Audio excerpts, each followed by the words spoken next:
back here on Jacket Sports Weekly. I'm Terrence Saprosky, and today for the interview section, I'm joined by Waynesburg running back Nick Hall. Nick, we'll just jump right into it. You played high school football at Bell Vernon. You graduated. What ultimately went into your decision of you coming to Waynesburg? I originally decided to go to St. Vincent and play football there. And a little bit, probably a week into it, I didn't think college football was for me. I decided to quit the team and just do education there, just get my degree. And then I ultimately decided that St. Vincent wasn't for me either, so I decided to take a little break from college. And I started really missing it. And Coach Vinik, who is our defensive coordinator here, he recruited me very hard, and he showed me a lot of love. And the more and more I got to thinking about it, I decided that I did want to play football, so I gave him a call, and he said I was more than welcome to come up and give it another shot. And that's how I ended up here. What's one big thing that Coach Vinik either said or did that really made you want to get back into the football playing ways? He just showed me that, like, because when getting recruited, it always, like, you want to feel like you're cared about, and you want to feel like the coach is recruiting you, care about you as a person. And Coach Vinik really, like, displayed that to me. He was at my school like once a week, always checking up on me, seeing how I was doing, calling me, texting me, and I didn't get like that much love from, I'd say, the rest of the schools that were looking at me, and I could just tell he really cared about me and wanted me here.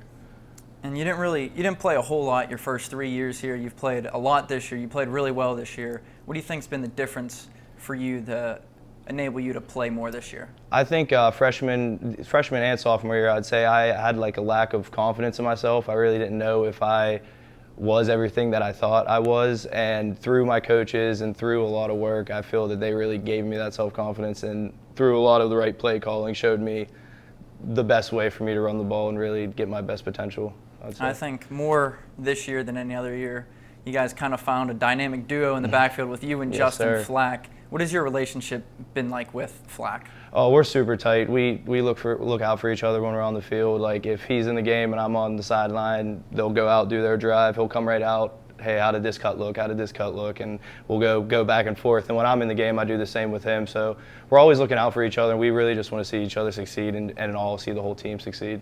What do you think's your favorite part about Justin Flack's game?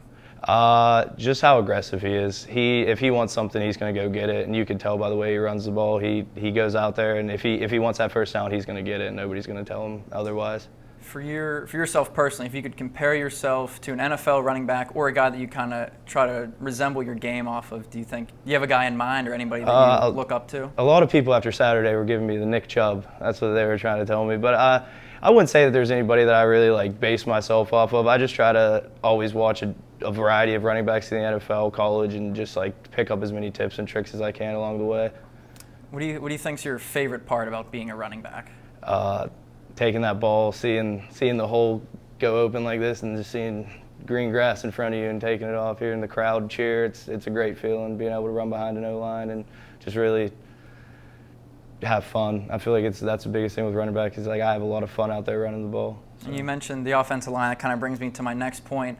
A lot of people don't give a lot of credit to the offensive line, but obviously you being a running back, you depend a lot on the O-line. Yes, sir. How important is an offensive line in football? Oh, in my opinion, the most important position on the field, other than quarterback, because it starts from them. Whatever play we call, it starts from them. If they don't get their job done, then the rest falls, and I'd say it's the most important position on the field, for sure. We'll go back to that Saturday game against Bethany. Last season, you broke your ankle against Bethany. This year, on Senior Day, 165 rushing yards, 2 touchdowns. Where did that come from?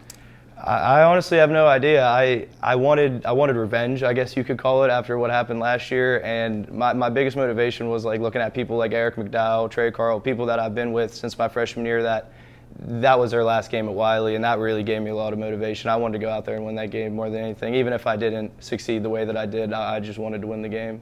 And you said that you're coming back for an extra year next year. Some of those guys that you even mentioned aren't coming back. What went into your decision to make you want to come back next year? I felt that I really didn't get an off season like everybody else did due to me breaking my ankle, and I felt like truly none of us really got a full off season, because we came straight from playing with the spring. But I just feel like I had success this year coming straight off my broken ankle, because I didn't even get cleared to run until about July 25th, so I was very behind. And I feel like with a whole off season, a whole spring ball, not just me but the whole team, we're going to develop, and I think that we're going to come out next year a lot better. For you having to deal with that injury, what did your shortened off season look like for you? A lot of physical therapy. I was in physical therapy 2 to 3 days a week. A lot of just taking my ankle and just moving it up and down like this. It slowly started getting better and better, and I started doing more and more things. But I wasn't allowed to lift. I wasn't allowed to go out and make cuts. A lot of it, it did drain my confidence a little bit. But then as soon as I was able to run again, it felt like it came back like that.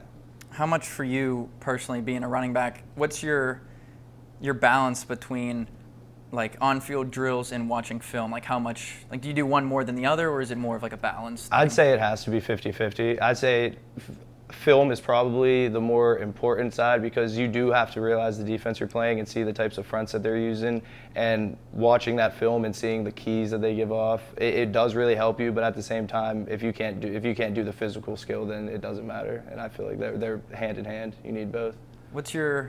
As a running back, what's your favorite play to run? If someone calls a play, what's the one that makes you have a big smile on your face? Power right or power left, either or. That's the one that I actually scored my first touchdown on Saturday. It's my favorite play since I was 8 years old. It's just basic football, and it's fundamental football, and I love it. If it hits, it hits, and you'll see success. So maybe not a lot of people might not pick up on this, because you kind of have to watch the game, but you're one of the few people, no gloves, no arm sleeves. What's your decision behind that? That goes way back into midget league. My dad just always, he said you don't need to get caught up in all that, and I just felt like I never did. So I never wore gloves in midget league and middle school, high school. It just, when it comes to long sleeves and leggings, if it's cold, I always felt a running back, I should never wear long sleeves. It doesn't matter how cold it is. It's just superstition with the sleeve hitting the ball and all that. But yeah, I don't get into all that, looking good and all that. I just, as long as I feel good, I'm happy. So.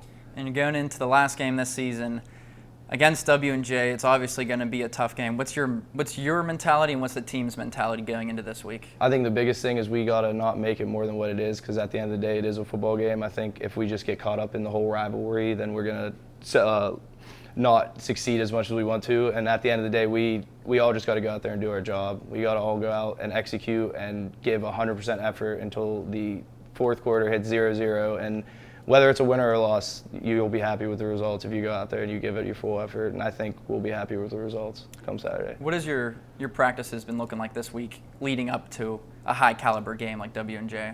Not too much different than what we usually do. Just a lot more technical stuff, a lot more putting in different plays for their front, because they do run a little bit of a complicated defense, and as we all know, they are good. So we're trying to put in as much as we can just to throw them off and succeed as best we can. We're sticking to the basics of this week, so we're running the ball. So. And thank you, Nick, again for joining me. Unfortunately, we are out of time. Thank you for watching this week of Jacket Sports Weekly. Stay tuned next week for more updates and analysis on all fall and winter sports.